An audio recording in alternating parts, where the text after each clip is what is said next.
नमस्कार, आप सभी का बहुत बहुत स्वागत है आपके अपने चैनल फास्ट इंडिया न्यूज में। और मैं हूं आपके साथ संजीव गोस्वामी। जैसे कि आप सभी को जानकारी है कि मध्य प्रदेश में विधानसभा चुनाव अपनी पूरी तरह दस्तक दे चुका है और जिसके चलते सभी प्रबल दावेदार चुनावी मैदान में पूरी मेहनत और जोरों शोरों के साथ दावेदारी करने जा रहे हैं। तो उसी क्रम में आज हम आप पहुंचे हैं ग्वालियर विधानसभा 16, जहां पर हम आपकी बात करवाएंगे भीम आर्मी पार्टी के प्रबल दावेदार से और उनसे जानेंगे वो कौन से मुद्दे हैं जिस पर वो विकास कार्य कराना चाहते हैं और क्या वर्तमान की स्थिति बनी हुई है उनके विधानसभा क्षेत्र में, जिससे कि जनता आज कितने प्रतिशत परेशान है और कितना प्रतिशत जनता सुखी है। तो चलिए बात करते हैं इसी क्रम में ग्वालियर विधानसभा 16 से भीम आर्मी पार्टी के प्रबल दावेदार से। सर बहुत बहुत स्वागत है आपका हमारे चैनल फास्ट इंडिया न्यूज में। सबसे पहले तो आपका बहुत बहुत धन्यवाद सर। सबसे पहले जानना चाहिए कि आपका नाम क्या है? मेरा नाम नरोत्तम जाटव है जी। और मैं आज़ाद समाज पार्टी कांसीराम भीम आर्मी से दावेदारी यहाँ से हम लोग कर रहे हैं। जी। तो सर ऐसा क्या कारण है कि जिसके चलते आज आपको चुनावी मैदान में आना पड़ा? देखिए, सबसे महत्वपूर्ण बात ये है कि आज़ादी के बाद से जब से सरकारें बनी हैं मध्य भारत में जी, तो हमारे मध्य प्रदेश को ले करके हम लोग बात करेंगे। जी, ग्वालियर 16 पूर्व से जब से हमने देखा है यहाँ की स्थिति, जो गरीब लोग हैं, जो पिछड़ा है, कमज़ोर है, लाचार है, वो आज भी अपने अधिकारों से वंचित है। जो पूंजीपति लोग हैं जी, वही सत्ता शासन में रहे हैं और उन्होंने हमेशा कमज़ोर वर्ग को बेला फुसला करके वोट लेने का काम किया है। वोट लेकर के कभी भी उनकी सुनवाई नहीं करी।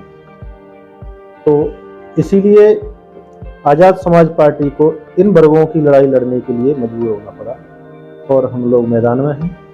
तो जैसे कि आज आप चुनावी मैदान में हैं तो जनता से जनसंपर्क भी आपका जारी होगा। जी जी, जनता के पास वोट बैठ भी रहे होंगे। तो इस दौरान वो कौन कौन सी ऐसी मूलभूत समस्याएं हैं जिससे कि आज ग्वालियर विधानसभा 16 की जनता जूझ रही है? देखिए, सबसे महत्वपूर्ण जो समस्या है वो सबसे ज़्यादा बड़ी समस्या नौजवानों की बेरोजगारी की समस्या है। जी। नौजवान पढ़ लिख करके आज बेरोजगार घूम रहे हैं। काफ़ी संख्या में लोग आत्महत्या जैसी घटनाएं हमारे सामने इधर आती हैं। जी। और हताश होकर के, निराश होकर के लोग बैठे हैं घरों पर। जो आदमी ग्रेजुएशन किए हुए है वो आज बेलदारी करने का काम कर रहा है। ये सबसे महत्वपूर्ण समस्या है। इसके अलावा विकास कार्य की बात करी जाए तो जो नई बस्तियां बनी हैं जी, उन बस्तियों में आज तक किसी भी पार्टी ने, जो भी पार्टी सत्ता में रही है, हमारे यहाँ पूर्व में दोनों ही जो मध्य प्रदेश में ज़्यादा सक्रिय रही हैं, जो भारतीय जनता पार्टी और कांग्रेस जी, तो दोनों के ही विधायक यहाँ रह चुके हैं, लेकिन उनमें ना कोई सड़क है, ना खरंजा है, ना कोई लाइट की व्यवस्था है, ऐसा कुछ नहीं है और जनता उससे बहुत परेशान है। तो हम लोग जा रहे हैं क्षेत्र में और हमारा जनता से भी ये कहना है कि एक बार अपने बीच के मध्यम वर्ग के व्यक्ति को मौका दे करके देखिए, तब हम अपनी काबिलियत जो है साबित करेंगे आपके सामने। जी। तो इसके अलावा जैसे देखा जाए तो आपकी विधानसभा में स्वास्थ्य सेवाएं किस प्रकार संचालित हो रही हैं? स्वास्थ्य सेवा का मामला तो बहुत खराब है, खास करके ग्वालियर में। ऐसा क्यों है? हॉस्पिटल तो बड़े बड़े बने हैं, लेकिन जो लोग कमज़ोर हैं जी, जो गरीब हैं जी, उनकी सुनवाई किसी भी हॉस्पिटल में नहीं होती है। तो बेचारे लाइन में लगे रहते हैं, ना तो डॉक्टर उनकी सुनते हैं, ना ही कोई और प्रशासन उनकी सुनता है। हमारे पास ऐसे कई मामले आए हैं जहाँ तक कि हमारे खुद पार्टी के लीडर तक से कभी कभार डॉक्टरों से बहस तक हो गई है इस मामले में। तो हॉस्पिटल का जो रवैया है बहुत ही खराब है।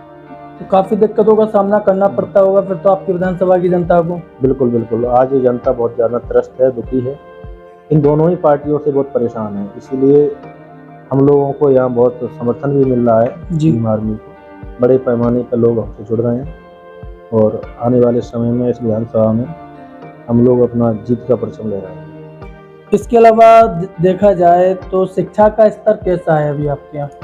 शिक्षा मध्य प्रदेश की सबसे बड़ी समस्या है। जब से शिवराज सरकार ने मध्य प्रदेश में जो खाने वितरण का काम स्कूलों में किया है जी, जब से सरकारी स्कूलों का मटियामेट हो गया है। कोई भी स्कूल में पढ़ाई नहीं चलती है, सिर्फ खाने का काम चलता है। और जो पैसे वाले लोग हैं, अमीर लोग हैं, उनको तो फर्क नहीं पड़ता क्योंकि उनके बच्चे प्राइवेट स्कूल में जा रहे हैं तो कोई दिक्कत नहीं है। लेकिन जो गरीब आदमी है, जो अपने बच्चों को प्राइवेट स्कूलों में नहीं पढ़ा सकता है, वो सबसे ज़्यादा परेशान है। मध्यम वर्ग का आदमी बहुत ज़्यादा परेशान है। प्राइवेट स्कूलों की भी हालत बहुत ख़राब है क्योंकि वहाँ प्राइवेट स्कूल में जो है फीस तो है, इसके अलावा उसमें किताबें हर स्कूल की अलग हैं, बिल्कुल ड्रेस हर स्कूल के अलग है। और उन्होंने उसको भी ठेका करके रखा है। एक ही दुकान से उनका पूरा सामान मिलता है, तो दूसरी दुकान पे वो जा नहीं सकता, इसलिए कंपटीशन नहीं है, तो उनको मुँह मांगी रेट में वो सामान भी खरीदना पड़ता है। ये बहुत सारी समस्याएं हैं। तो प्राइवेट स्कूलों की भी हालत मीडियम वर्ग के लिए बहुत खराब है। तो जो ये समस्याएं आपने बताई हैं, तो जो वर्तमान विधायक रहे तो उन्होंने कभी इस पर ध्यान नहीं दिया? नहीं, उन्होंने आज तक ऐसा मेरे वहाँ सुनने में तो कभी नहीं आया कि कभी कोई वर्तमान विधायक ने या पूर्व विधायक ने इस प्रकार की समस्याओं के लिए कोई आंदोलन किया हो या कोई मांग रखी हो शासन प्रशासन के सामने। ऐसा कुछ हमारे साथ कोई कुछ नहीं किया। नहीं। तो बनाया तो जनता नहीं था उनको भी पिछली बार? बनाया तो जनता नहीं था। तो फिर उन्होंने ऐसा क्यों किया? कुछ इस पर आपने विचार नहीं किया? वो उन पार्टियों की नीति है, उसमें अपन क्या करेंगे। अच्छा, इसके अलावा देखा जाए, जैसे कि आपने जो बताया बेरोजगारी का मुद्दा जो कि हर जगह बना हुआ है, इस पर अगर आपको ग्वालियर विधानसभा 16 की जनता आशीर्वाद देती है और आप विधायक पद पर आते हैं, तो इस पर आप किस प्रकार कदम उठाएंगे बेरोजगारी दूर करने के लिए? देखिए, पहले तो सबसे ज़्यादा जो प्राइवेट संस्थाएं हैं जी, उनमें क्या है कि जो ठेकेदारी का मामला इस समय चल रहा है जी, अगर मध्य प्रदेश में आजाद समाज पार्टी की सरकार आती है तो हम निश्चित तौर पर ये प्राइवेट काम को ये सरकारी काम में बदलेंगे, तो प्राइवेटाइजेशन को खत्म कर देंगे। सबसे पहला काम ये है।